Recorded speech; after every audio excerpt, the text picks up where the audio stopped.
حضرت علی رضی اللہ تعالی عنہ نے فرمایا، زندگی میں خود کو کبھی کسی انسان کا عادی مت بنانا، کیونکہ انسان بہت خود غرض ہے۔ جب آپ کو پسند کرتا ہے تو آپ کی برائی بھول جاتا ہے، اور جب آپ سے نفرت کرتا ہے تو آپ کی اچھائی بھول جاتا ہے۔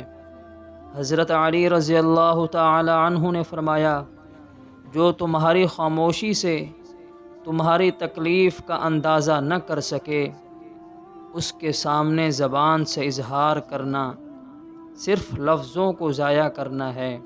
حضرت علی رضی اللہ تعالی عنہ نے فرمایا، جب کسی انسان کا ظرف دیکھنا ہو تو اسے عزت دو، نیت دیکھنی ہو تو اسے قرض دے دو، خلوص دیکھنا ہو تو اس سے مشورہ کر لو۔